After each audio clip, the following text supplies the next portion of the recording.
Saraswati cooking চ্যানেলে আপনাদের সবার স্বাগত। দেখুন আজকে আমি নিয়ে নিয়েছি পনির। তো পনির দিয়ে আজকে অন্যরকমভাবে পনিরটাকে রান্না করব। চলুন বন্ধুরা রেসিপিটি শুরু করি। সবার প্রথমে পনিরটাকে আমি কেটে নেব।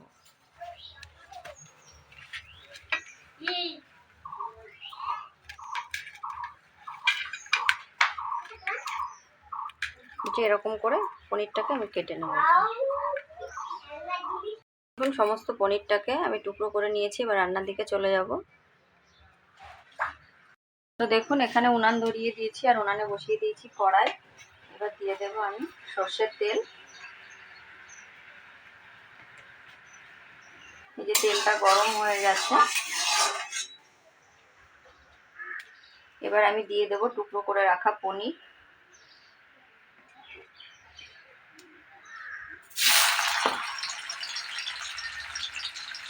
পনিরগুলোকে দিয়ে আমি সুন্দর করে ভেজে নেব।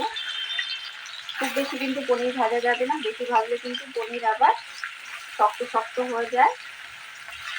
তা হালকা করে আমি পনিরটাকে ভেজে নেব।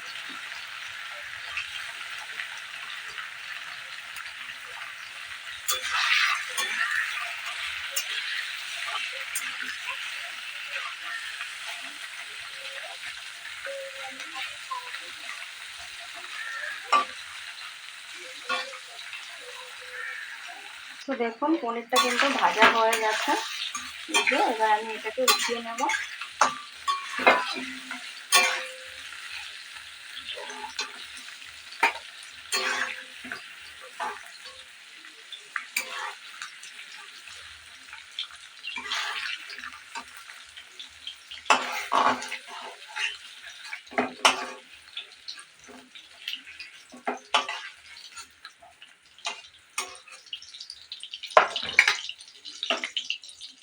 ওই একই তেলের মধ্যে আমি দিয়ে দেব, এখানে আছে তেজপাতা, গোটা গরম মশলা আর আছে একটুখানি জয়িত্রী।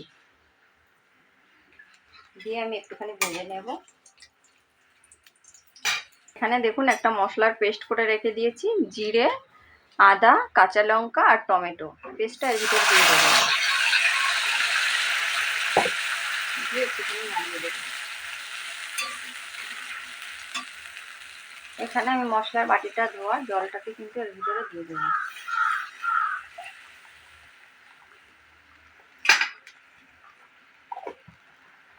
এরপর আমি এর ভিতরে দিয়ে দেবো স্বাদ মতো লবণ, কালারের জন্য অল্প একটু হলুদ, দিয়ে দেবো একটুখানি কাশ্মীরি রেড চিলি পাউডার।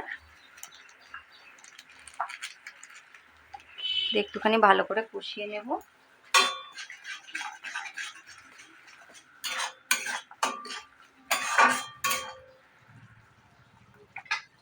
দেখুন আমার মশলাটা থেকে কিন্তু তেল ছেড়ে দিয়েছে, মশলাটা ভালো করে কষানো হয়ে গেছে। আমি কিন্তু আঁচটাকে এখন কমিয়ে দেব। দিয়ে এখানে এবার নিয়ে নিয়েছি ফেটানো দই। এই দইটাকে এর ভিতরে দেব।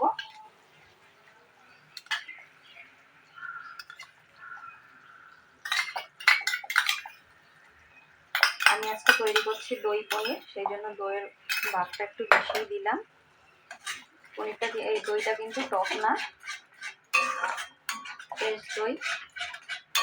এটাকে দিয়ে আরেকটু ভালো করে কষিয়ে নেব। দেখুন মশলাটাকে ভালো করে কষানো হয়ে গেছে। এরপর আমি এর ভিতরে সামান্য একটু মিষ্টি দিয়ে দেব।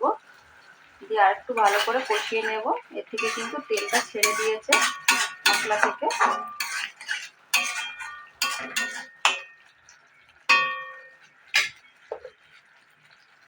এরপর আমি এর ভেতরে পনিরটাকে দিয়ে দেব।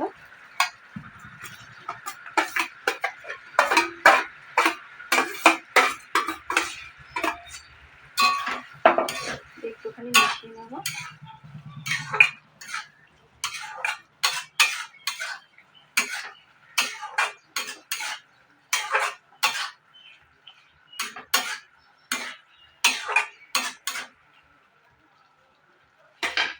তো দেখুন আমার দই পনিরটা কিন্তু হয়ে গেছে। এরপর আমি এর ভিতরে একটুখানি শাহি গরম মশলা দেব।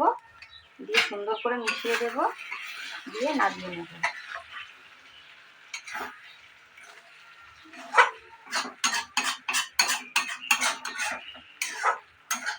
এটাকে এবার আমি নামিয়ে নেব। তো তো দেখুন বন্ধুরা, এই যে তৈরি হয়ে গেছে আমার দই পনির। তো অবশ্যই কিন্তু বাড়িতে একবার এরকমভাবে দই পনির তৈরি করে খেয়ে দেখবেন, ভীষণ ভালো লাগে। আর আমার রেসিপি ভালো লাগলে লাইক কমেন্ট শেয়ার করবেন, আর প্লিজ চ্যানেলটিকে সাবস্ক্রাইব করে আমার পাশে থাকবেন। আর যেসব বন্ধুরা আমার চ্যানেলে নতুন এসেছেন তারা আমার চ্যানেলটিকে সাবস্ক্রাইব করবেন, সাবস্ক্রাইব করে আমার পাশে থাকবেন। ভালো থাকবেন, সুস্থ থাকবেন। অসংখ্য ধন্যবাদ। দেখা হবে পরবর্তী ভিডিওতে নতুন কোনো রেসিপি নিয়ে। ধন্যবাদ।